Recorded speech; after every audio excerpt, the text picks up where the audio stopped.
जय गुरुदेव। आज तारीख 18/7/21, 22/8/1938, 22/8/1938 का ये प्रवचन है, 80 साल पुराना। चैप्टर नंबर 14 है। शीर्षक गुरुदेव ने दिया है राजस भाव सकाम भक्ति का फल। गुरुदेव कह रहे हैं, सज्जनों, आज आपको सात्विक भाव और राजस भाव की सेवा का रहस्य बताया जाएगा। निष्काम भाव से प्रभु को भजने वाली गोपियों को क्या मिला और सकाम भाव से भजने वाली का क्या हुआ, और ये जानकर आप अपना मार्ग भी निश्चित कर लेंगे, सुविधा हो जाएगी। गोपियाँ प्रभु श्री कृष्ण की मुरली मधुर ध्वनि को सुनकर अपने अधूरे काम छोड़कर दौड़ी। जाती हुई गोपियों के अनेक माता पिता बंधु लोगों ने रोका, वे किसी से भी न रुकी। जिसने उनके मन में प्रेम की अगाधता थी, इसका उन्होंने परिचय दिलाया। प्राणी जब तक माता पिता पति पत्नी सखी बहन भाई उससे नाता रखता है और प्रभु के चरण में प्रेम उत्पन्न नहीं करता, तब तक उसे लज्जा भय आदि पाशों से बंधन में पड़ना रहता है। पत्नी यदि कोई अनुचित कार्य करती है तो उसे पति का भय होता है। पुत्र पुत्री को माता पिता की आज्ञा का भंग का भय रहता है। कुलीन महिलाओं को कुल कलंक का भय रहता है। परंतु ये सभी जब भीतिदायक चीज़ों को छोड़कर हम सांसारिक भावों से ऊपर हो जाते हैं और सांसारिक बुद्धि के कृत्य को निमित्त से जो कुमार्ग प्रवृत्ति होती है उसको हम छोड़ देते हैं। यदि हमारा प्रेम प्रभु के चरणों की ओर बढ़ रहा है तो ये लज्जा आदि भय हमें नहीं जकड़ सकते। तो हमें संसार के भय को छोड़कर केवल प्रभु के प्रेम में लगना चाहिए। यह तो निस्संदेह है कि भगवत सेवा में उपस्थित होते समय अनेक विघ्नों का सामना करना पड़ता है। भाई बंधुओं की अनेक बातें सुननी पड़ती है, रुकावटें भी आती है, और कुटुंबियों की रुकावटों से हतोत्साह भी आदमी हो जाता है। तो गोपियों ने भी तो हमें यही शिक्षा दी कि जिस प्रकार प्रभु प्रेम धारा में बहती हुई माता पिता या सभी बंधन को छोड़कर चली गई, उसी प्रकार मुमुक्षु प्राणी को भी अपने संसार के बंधन को ठुकराना है।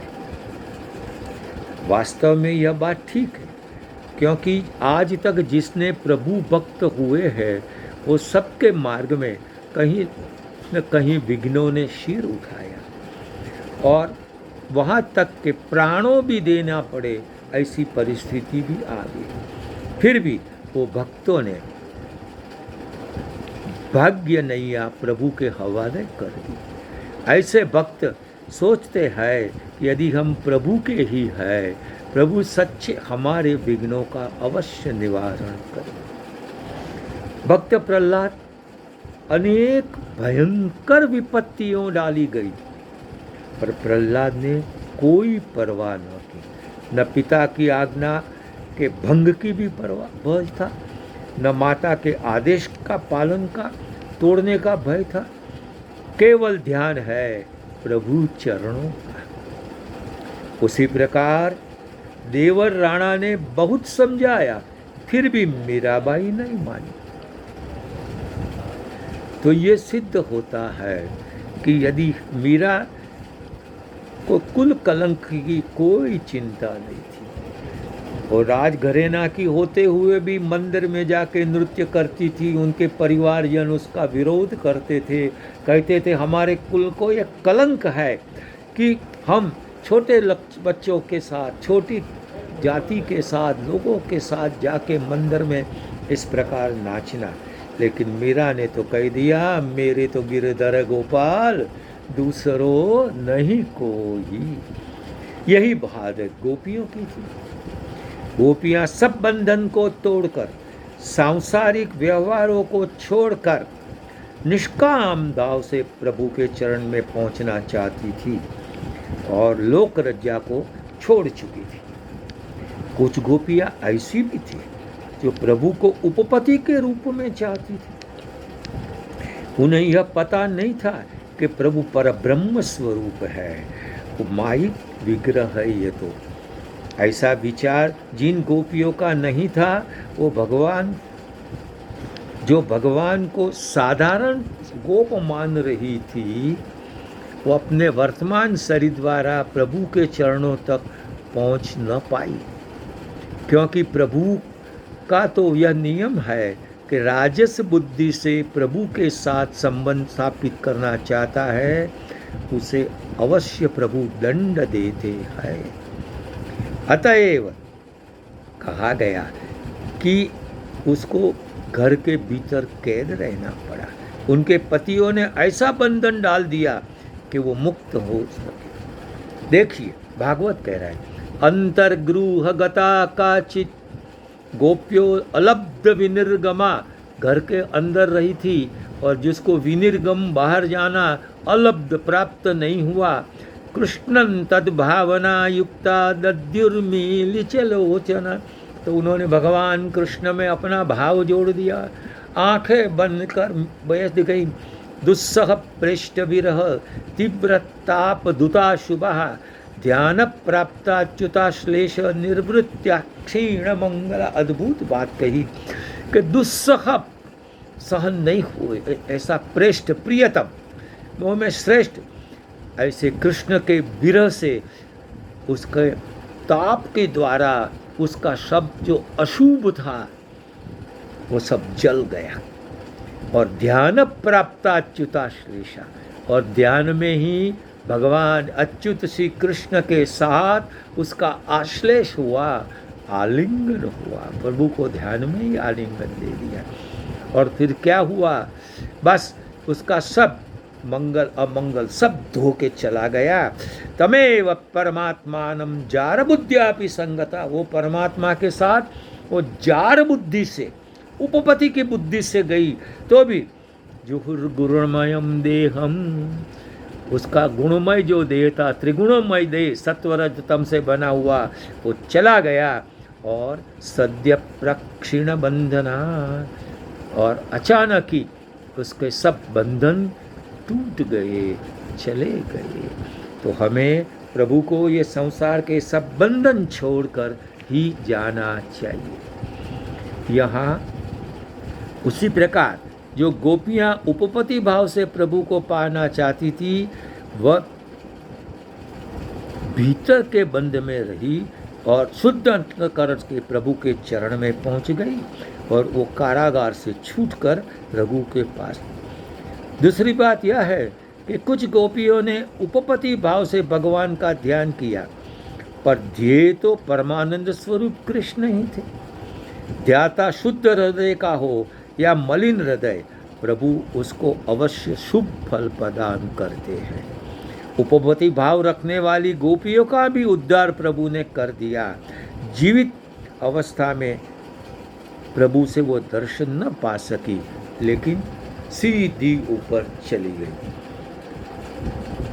एक स्कूल में गुरुदेव उदाहरण से समझाते हैं, मुख्य अध्यापक का कर्तव्य यह है कि शरारती लड़कों को सभ्य लड़कों से अलग बैठाएं।